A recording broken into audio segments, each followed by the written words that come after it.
साध संगत जी, इस निराकार परब्रह्म का जितना भी बखान किया जाए उतना ही कम है। इसका आदि अंत नहीं है। हरि अनंत, हरि कथा अनंता। भगवान अनंत है, उसका आदि अंत नहीं है। ना शुरुआत का पता है कि कहाँ से शुरू हो रहा है। हमारी शुरुआत का पता है, यहाँ सिर से पैर कहिए या पैर से सिर करिए, पैर से शुरू होता है, सिर तक अंत है। इतना ही बड़ा है ना ये शरीर पंचभौतिक। लेकिन इस निराकार परब्रह्म परमेश्वर का पता ही नहीं है कि कहाँ से शुरू हो रहा है और कहाँ जाके ख़त्म हो रहा है, और इसका बीच कहाँ है, मध्य, कुछ पता नहीं है। इतना विशाल है, बहुत विराट स्वरूप है। यही विराट स्वरूप अर्जुन को कृष्ण ने दिखाया था, जिसका आदि अंत नहीं। न अंतम न मध्यम न पुनश्चादिम पश्यामि विश्वेश्वर विश्वरूपम। हे भगवान, मैं तो आपका आदि अंत नहीं देखता, दिखाइए नहीं पड़ता, और सारा संसार ही आपका स्वरूप है। इस तरह से उसने बखान किया। तो बहुत बड़ी महिमा है इसके, लेकिन हम लोग कुछ समझते ही नहीं। जैसे अभी महापुरुषों ने बताया, वकील साहब ने भी बताया कि हम अपने को ही बहुत बड़ा समझते थे, बहुत बड़ा बुद्धिमान, बहुत बड़ा धनवान, बहुत बड़ा सब कुछ समझते थे। लेकिन जब सत्संग में आए, बाबा जी का ज्ञान लिए, तब पता चला कि हमारी क्या औकात है।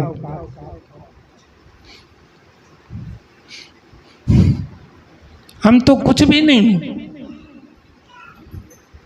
इतना विशाल, इतना बड़ा भगवान, उसके सामने हम क्या हैं, कुछ नहीं है। इतना बुद्धिमान है भगवान, इतना बड़ा सृष्टि रच दिया, हम क्या कर सकते हैं? इसका एक अंश भी, हजारवां, लाखवां भाग भी हम नहीं कर सकते,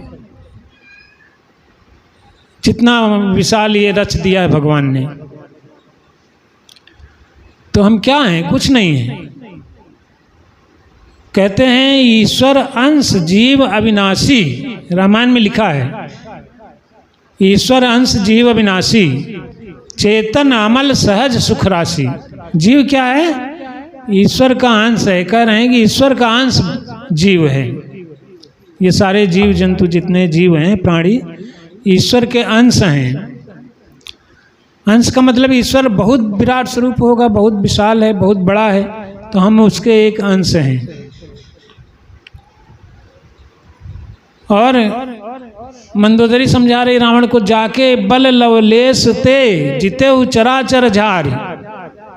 रावण कितना बड़ा बलवान था, आप सब पढ़े होंगे किताबों में, रामायण में, हर जगह। बहुत बलशाली था। सारे देवता, पवन देवता, अग्नि देवता, जल देवता, सब उसकी गुलामी करते थे, और सारे कितने राजाओं को जीत चुका था, इतना बलशाली था।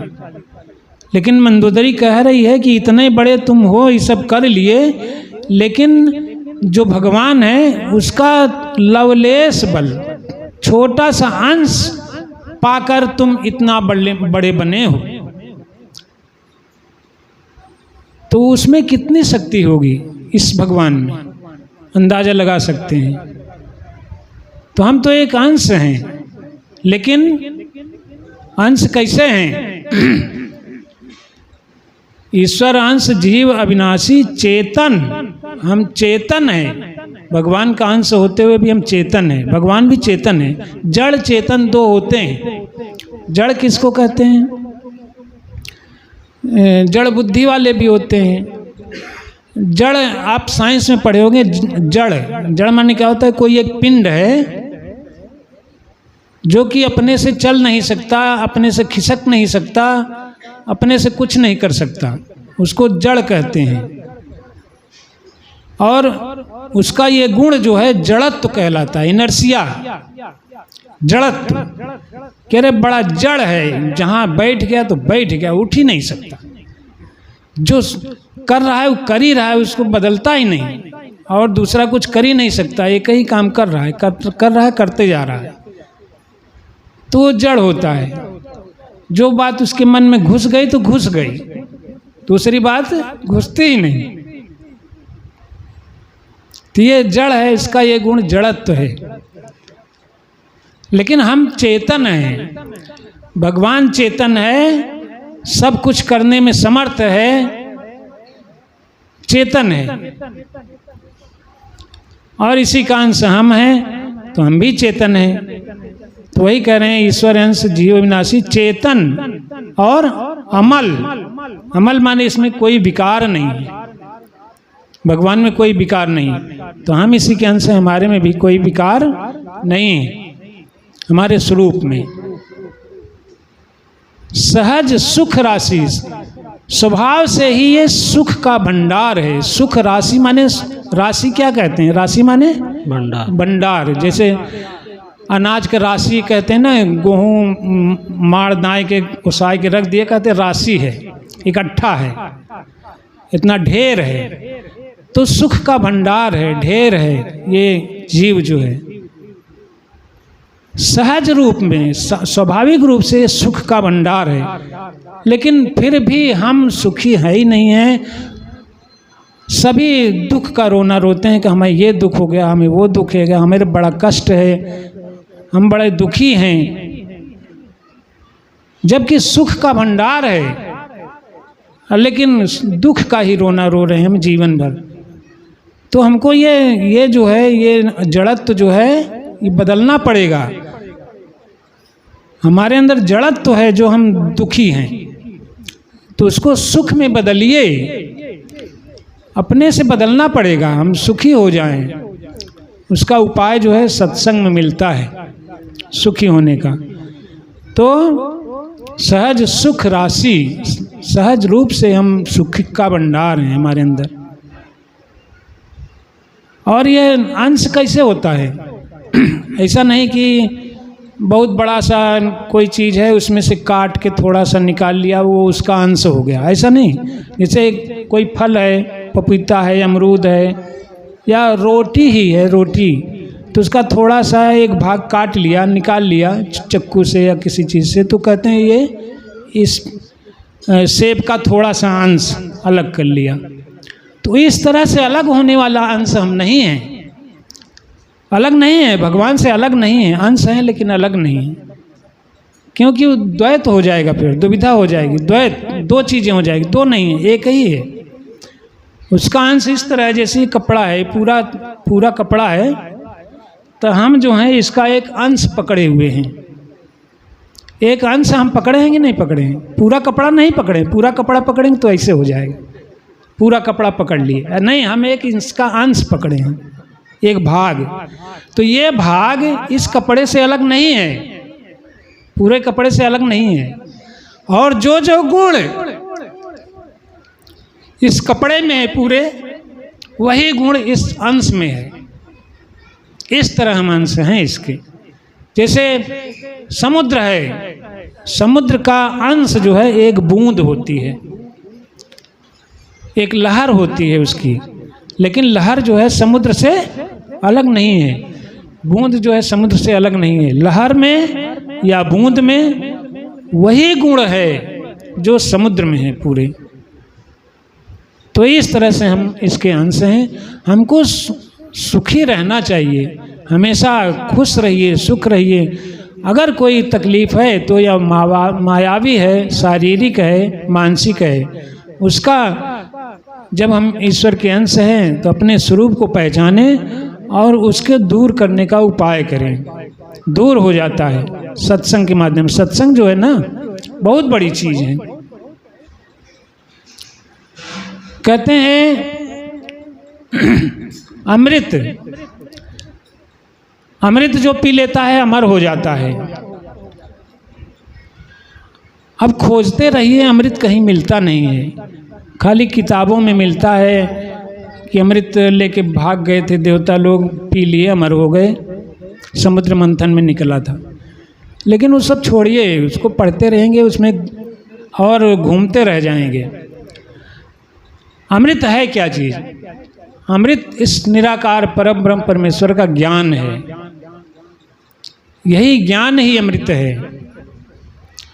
इस ज्ञान को जो प्राप्त कर ले, इसको अंत में धारण कर ले, आत्मसात कर ले इस ज्ञान को, वही अमर हो जाएगा।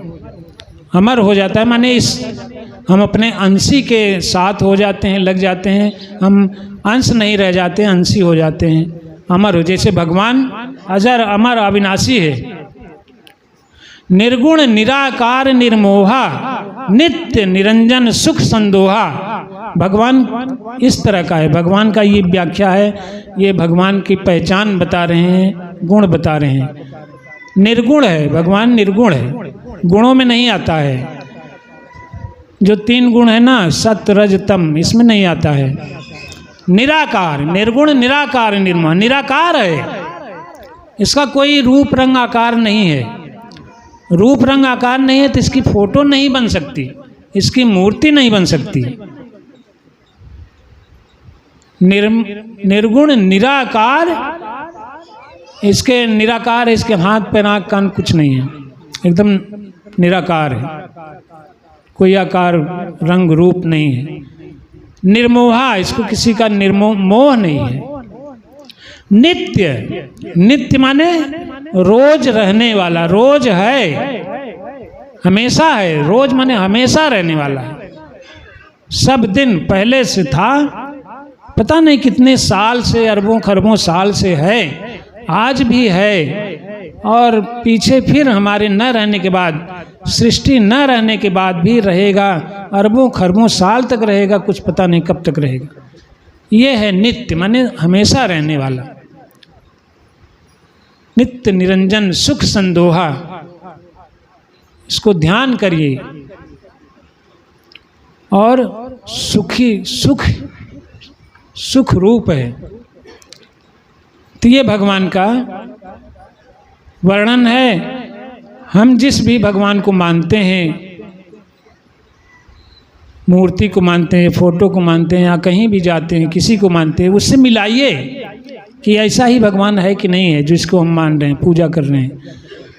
ये हमारी बातें नहीं है, तो ग्रंथों की बातें हैं, हर जगह लिखा हुआ है। और ये चीज़ केवल मतलब जो तथाकथित धर्म है, हिंदू धर्म, मुस्लिम, इस्लाम या ईसाई, सभी के महापुरुषों ने ये बताया है। ये चीज़ कोई अलग नहीं बताते, सब में ये मिलेगा। ये यूनिवर्सल है, सबके लिए एक ही है। तो ये भगवान का स्वरूप है। इसको जानकर जान लेते हैं तो हम अमृत पा जाते हैं, अमर हो जाते हैं। तो ये अमृत है, यही ज्ञान। और कहते हैं कामधेनु है। कामधेनु गाय कल्पना करते हैं कि कहीं स्वर्ग में है, देवलोक में है, तो उससे जो इच्छा करते हैं सब मिल जाता है। हमेशा इच्छा पूर्ति करती रहती है कामधेनु। तो कामधेनु कोई गाय नहीं है कि कहीं बंधी हुई है, उसकी लोग सेवा करें तो फल मिले हमेशा, ऐसा नहीं है। कामधेनु है यही सत्संग।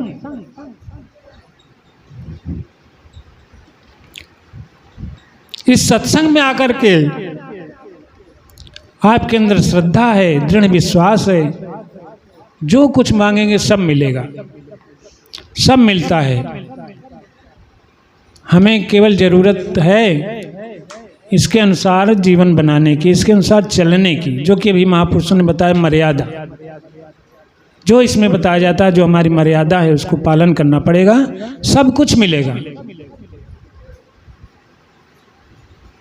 बाबा जी ने सब बता दिया है, लिख दिया है, उनके नियमावली में लिख दिया है सब कुछ। जो कहते हैं, जो इस ग्रंथ में लिख दिया है उसका हम पालन करें, बस जो चाहेंगे मिलेगा इस सत्संग में। यही कामधेनु है। और एक और चीज़ बताई जाती है, कल्प वृक्ष।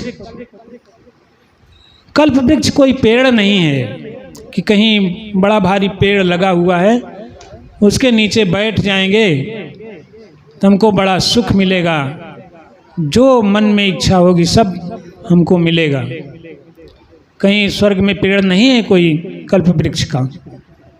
कल्प वृक्ष है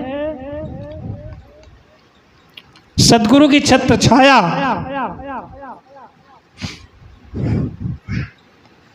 सदगुरु की कृपा। तो सदगुरु के पे विश्वास रहे और उनकी कृपा हो, वही कल्प वृक्ष है, सब कुछ मिलता है, आपकी इच्छाएं पूरी होती रहेंगी। तो ये सारी चीज़ें जान लीजिए और किसी भ्रम या दुविधा में न रहें। तो साध संगत जी, हम सब ने बहुत बढ़िया जगह पे आ गए हैं। हमारा बड़ा सौभाग्य था कि हम यहाँ इस सत्संग में पहुँच गए हैं। यहाँ सब कुछ मिलने वाला है, सांसारिक ज्ञान भी मिलेगा, आध्यात्मिक ज्ञान भी मिलेगा, योग भी कर सकते हैं। योग माने अभी पिछले इतवार को गीता में बताया था, योग क्या है। योगी अभी जो बाबा जी ने योगासन कराया है ये तो ठीक है, हमारे शरीर के लिए स्वस्थ रहने के लिए है, लेकिन असला योगी कौन है। योग जो इस ज्ञान को जानकर इसके साथ जुड़ जाता है, इस निराकार परब्रह्म के साथ जुड़ जाता है, एक हो जाता है, एकाकार हो जाता है, अंशी हो जाता है, अंश नहीं रह जाता, अंशी हो जाता है, वही योगी है। योग माने जुड़ना, योग माने जुड़ जाना। तो इसके साथ जुड़ जाएंगे, वही योग है। तो उसके लिए बड़ी तपस्या करनी पड़ती है, मेहनत करनी पड़ती है। जो इस ज्ञान को नहीं पाए हैं वो योग के माध्यम से योगासन वगैरह करके, अष्टांग योग, यम नियम संयम योग, धारणा ध्यान समाधि, इस प्रकार से प्राप्त करना चाहते हैं, लेकिन वो बहुत कठिन मार्ग है। हमारा जीवन समाप्त हो जाता है उसको करते करते, नहीं प्राप्त कर पाते। लेकिन बाबा जी ने हमारे बहुत ही सरल ढंग से बता दिया है योग करने का, इसके साथ जुड़ने का बहुत आसान तरीका बता दिया है। आप इस ज्ञान को बाबा जी से लीजिए और अभ्यास करिए ध्यान का, अनाहत शब्द सुनते रहिए, आप जुड़ जाएंगे और सत्संग करते रहिए, जुड़ जाएंगे भगवान से। तो साध संगत जी, थोड़ा सा बाबा जी के विचार, उन्होंने क्या आदेश दिया है इसको भी देखें। बेमुख ने, महापुरुष का वचन है, बेमुख ने पथ यानी परहेज नहीं रखा, इसमें डॉक्टर या सतगुरु का क्या दोष, क्योंकि बेमुख संड स्त्री के समान है, इसके घर आनंद रूपी शब्द लड़का कभी भी नहीं हो सकता, क्योंकि बेमुख ने अपने पति रूप निराकार को नहीं रिझाया। बेमुख बेमुख की बात कर रहे हैं, मतलब हम सबको चाहिए कि जब सदगुरु के ज्ञान लिए हैं, सत्संग कर रहे हैं, तो हम उसमें जो नियम बताए गए हैं उसका पालन करें। जैसे उन्होंने बताया डॉक्टर से दवा लेंगे तो परहेज भी बताता है कि दही मत खाना, मिर्च मसाला मत खाना, ये सारी चीज़ें परहेज बताता है ना। जो चीज़ें गैस उत्पन्न करें उसको मत खाओ। तो जब परहेज करेंगे तभी दवाई फ़ायदा करेगी। तो वही चीज़ बता रहे हैं बाबा जी कि जब परहेज करेंगे तब दवा फ़ायदा करेगी। डॉक्टर ने बताया जो परहेज करना पड़ेगा। तो यहाँ पर सत्संग में जो भी नियम बताएंगे हैं, जो भी करने के लिए हमको बताए हैं, अब भाई हमारे घर में कलह है, रोज़ झगड़ा होता है, पति पत्नी में नहीं पटता, बच्चों में, पिता में, माता में नहीं पड़ता, तो बाबा जी बताते हैं देखिए घर में सब लोगों को चाहिए कि अपने अपना कर्तव्य निभाएं, अपने अपने धर्म पर रहें, तब जाके सुखी हो जाएगा घर, शांति हो जाएगी, सब लोग खुशहाल रहेंगे। बुजुर्गों का सम्मान करिए, उनको जो आवश्यकता हो उनको मुहैया कराएं, जो वो कहें उसको सुनिए, उनकी सेवा करिए। सेवा का मतलब ये नहीं कि दिन रात उनका हाथ पैर मींचते रहिए, यही नहीं। हाँ ठीक है, जब उनको ज़रूरत हो तब वो भी करिए, लेकिन सबसे बड़ी चीज़ उनका सम्मान करिए, उनका कहना मानिए, उनको जो चीज़ की ज़रूरत हो उनको दीजिए। ये चीज़ें हैं। बच्चों को प्रेम करिए। अभी एक बहन जी ने बताया, वो नैनी वाली बहन जी, बच्चों को प्यार करिए, मोह मत करिए। मोह में और प्यार में अंतर होता है। प्रेम करिए, प्रेम में ईमानदारी होती है, निष्पक्षता रहती है। लोग अपने बच्चे का फेवर लेते हैं, भले बच्चा गलत काम किया हो तब भी उसका पक्ष लेते हैं। नहीं, तो वो मोह हो गया, मोह। हम उससे मोहित हैं इसलिए उसका पक्ष लेते हैं। प्रेम है तो पक्ष नहीं लेंगे, ईमानदारी से उसको समझाएंगे, देखो ये गलत चीज़ है, मत करना। तो वो लड़का आगे भी सही रास्ते पे चलेगा, गलत नहीं करेगा। तो प्रेम करना चाहिए बच्चों को। आपस में हम भाई भाई हैं, एक दूसरे का सम्मान करें, एक दूसरे से प्रेम करें, एक दूसरे की बात माने, उसका इज्जत करें, आदर करें। रानी को नीचा दिखाने के लिए देवरानी गई, दाल में नमक ज़्यादा डाल दिया कि उसकी बदनामी होए, डांटी जाए। तो ऐसा नहीं, वही चीज़ हमें दुखदाई होता है। एक दूसरे का सम्मान करिए, एक दूसरे की इज्जत करिए, बहन बहन की तरह। तो इन सब से हमको घर में स्वर्ग बन जाएगा, सुख मिलेगा।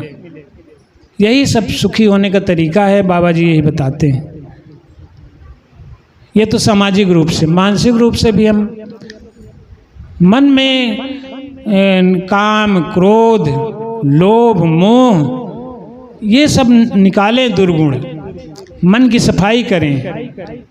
अभी महापुरुषों ने बताया कि तन का, शरीर का तो खूब साबुन तेल लगाते हैं, साफ करते हैं, लेकिन मन को भी साफ करिए।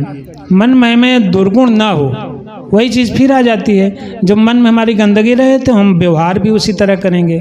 मन में प्रेम रहेगा तो हम एक दूसरे से सबसे प्रेम करेंगे। मन में ईर्ष्या रहेगी तो हम व्यवहार में एक दूसरे से जलन रखेंगे, एक दूसरे से बात नहीं करेंगे, गुस्सा रखेंगे, झगड़ा लड़ाई करेंगे तो कष्ट होगा। तो मन को साफ रखिए तो सुख मिलेगा, आराम मिलेगा, सुखी हो जाएंगे हम लोग। हमारा आचरण देवता के समान हो जाएगा। यही देवी देवता होते हैं। देवता का मतलब पूजनीय, जो हमारे श्रेष्ठ हैं, जो हमारे पूजनीय हैं। पूजनीय कैसे बनेंगे? जब हमारा माने व्यवहार अच्छा रहेगा, आदत अच्छी रहेगी, चाल चलन अच्छा रहेगा, तो वही देवता के समान हो गया, पूजनीय। यहाँ पर सब सारे देवता बैठे हैं, इधर सारी देवियाँ बैठी हैं। इनका सम्मान करिए, इनका पूजा करिए। अपने पत्नी का सम्मान करिए, हमेशा उसकी बेइज्जती मत करते रहिए। पति को भगवान समझकर उसका सम्मान करिए, पूजा करिए। तो इन सब से, ये सब सुखी होने का रास्ता है। नहीं तो हम मन में ईर्ष्या भरी है, गुस्सा भरा है, तो शरीर तकलीफ हो जाएगा, बीमार हो जाता है। और जब बीमार हो जाता है तो डॉक्टर के पास जाएंगे, एक्सरे कराएंगे, कुछ नहीं आएगा। अल्ट्रासाउंड कराएंगे, कुछ नहीं आएगा। क्यों? कि बीमारी तो मन में है, तो उसमें कुछ नहीं आएगा। तो क्या करेंगे? अरे अल्ट्रासाउंड कराया, कुछ नहीं आया, एक्सरे कराया, कुछ नहीं आया। गाजी मियाँ हैं जरूर, वही परेशान कर रहे हैं। अब उधर दौड़ेंगे, गाजी मियाँ के पास पहुँचेंगे, लेकिन गाजी मियाँ हुआ कुछ नहीं होते। एक बताया ना, एक भगवान ही सारी दुनिया को बनाने वाला है, और इससे बड़ा कोई नहीं है। तो इससे बड़ा नहीं कोई नहीं है, तो हम इसी के साथ लगे ना, और दुनिया भर के इधर उधर क्यों भागें? तो इन सब चीज़ों से हमारा व्यवहार अच्छा रहेगा तो घर स्वर्ग रहेगा, हमको बड़ी सुख शांति मिलेगी। तो यही सारी चीज़ें हैं साधु संगत जी, हमको सुखी रखने के उपाय हैं, जो कि इस सत्संग में हम सब आ गए, बहुत ही भाग्यशाली हैं। सद्गुरु की कृपा हमको मिल गई। इसी पे अटल रहें और दूसरों को भी प्रेरित करें कि यही रास्ता अपनाएं। सब सुखी हो जाएंगे।